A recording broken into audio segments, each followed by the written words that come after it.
Welcome to to Keep snacking. Audibles.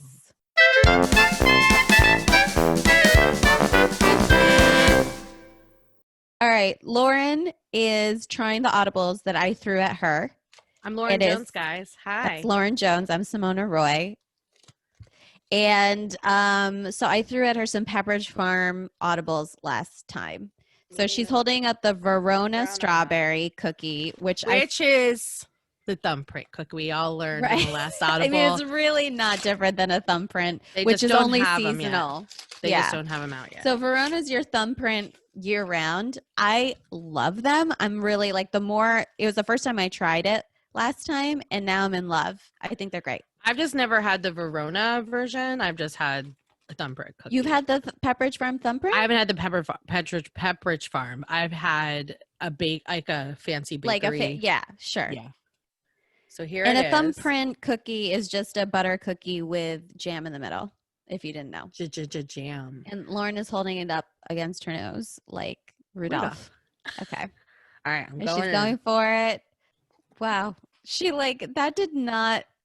That didn't seem like a crisp bite. It seemed like a little bit, I don't remember it being that chewy. The middle was chewy because I bit it. Well, the middle is chewy, sure, but the outside is not chewy. Or just the middle that was chewy. Okay. So what do you think? Like about the thumbprint? It's the backside of it. You can see the speckles of the whatever it's made with. So in this case, strawberry-ish colors. Mm-hmm. Has like a speckle to it. Right. And you're not seeing the jam doesn't go all the way to the back. It's just the cookie back. No, that's the why jam it's called just, a thumbprint, because you're just putting your thumb in to make an indent to put the jam in. It's just enough jam. Yeah. So what do you think? Do you think it's a good tea cookie? Isn't it good? I think it's a perfect tea cookie. I think so good. I think the ratio in this Verona is perfect. Jam to cookie. The cookie's not too thin. The cookie's not too thick. Thing with the thumbprint is the cookie can get too thick and not enough jam, or it can get too thin and too much jam. Right. There is a perfect ratio going on here. Such a good cookie. And I just love it with a black milk tea. I think it's perfect for that. You could obviously have it with an herbal tea if you wanted, but I like having it with a black tea. Yeah. And like awake. It's just perfect because it's a strong cookie. It's like a cookie that could stand up to coffee too, right? A Tivana awake tea, like their black tea, or just like a morning blend. Yeah, I always do an Irish breakfast. That's my favorite black tea because I like a bold black tea. I'm more of a Cuban. Yeah, I'm more of a Cuban coffee girl. So I love it. I give it 10 peps on the farm. Okay, there you go. This Can't ask for more peps. No, I think that's an amazing pep. Okay, so next to the Milano that you've never had, and I get through her pumpkin spice Milanos, which apparently are very hard to find in the South.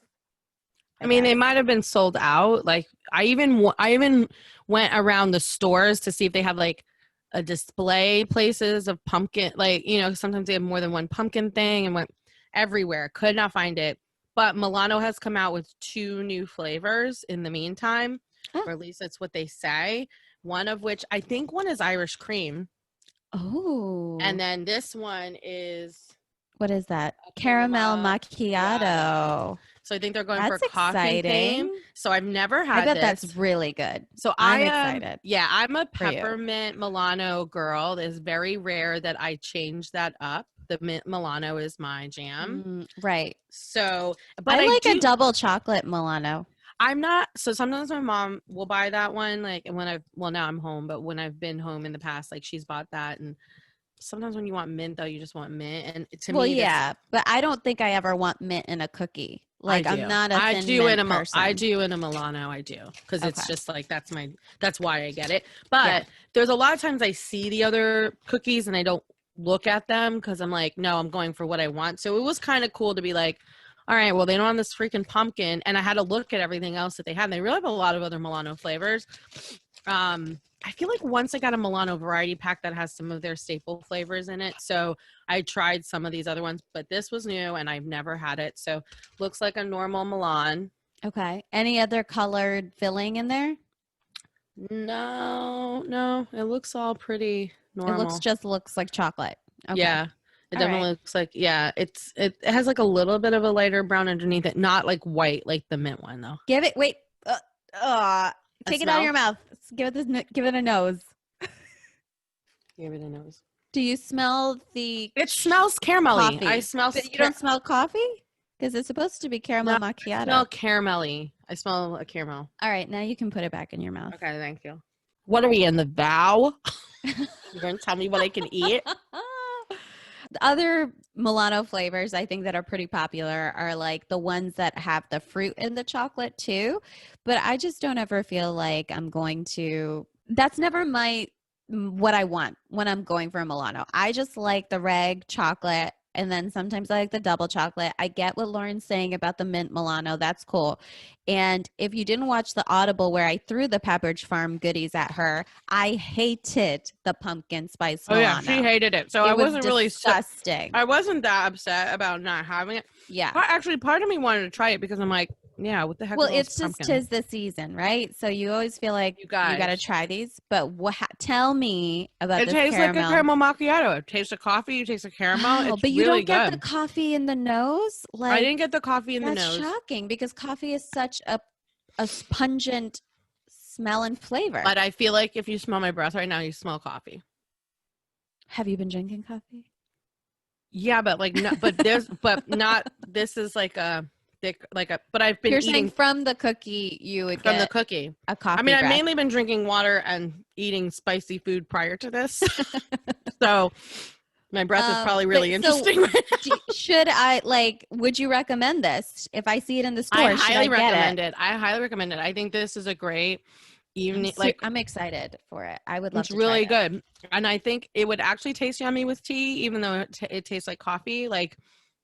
I would probably stick with coffee with it personally. I mean, people can do whatever they want. I could have a black tea with this. I wouldn't do like green or Earl Grey or something different, like too much profile. But I could do like a black tea. Those are very flavor. Those you should have I don't know, nothing with, in my opinion. I know that's such a crazy Earl Grey. I could talk all day about and how I could have a lot of things with Earl Grey because it's my favorite tea. But.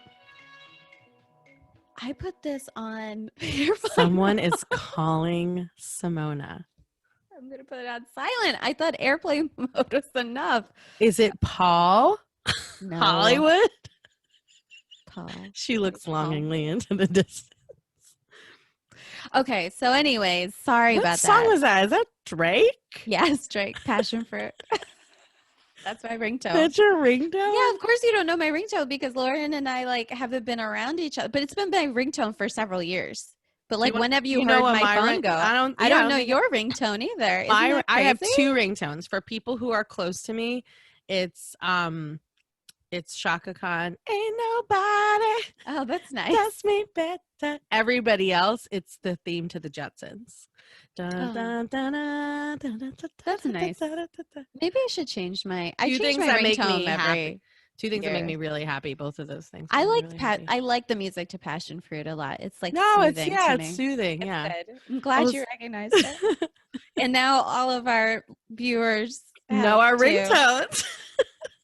And guys, that's the Audibles. I highly recommend both of these. I mean, you can't go wrong with a Pepperidge Farm. Yeah, Pepperidge Farm is a great snack company. Well, a cookie company. I give them. And if you're in England, they're a great biscuit company. A great biscuit company. I give them both 10 peps. If we're rating a pep, I'll let you know. We gave. I don't know what we would have given that pumpkin one, but these both get 10 Zero peps. Zero peps. -3 peps. Yowza. All right. See you next time for our next Audible. Keep snacking.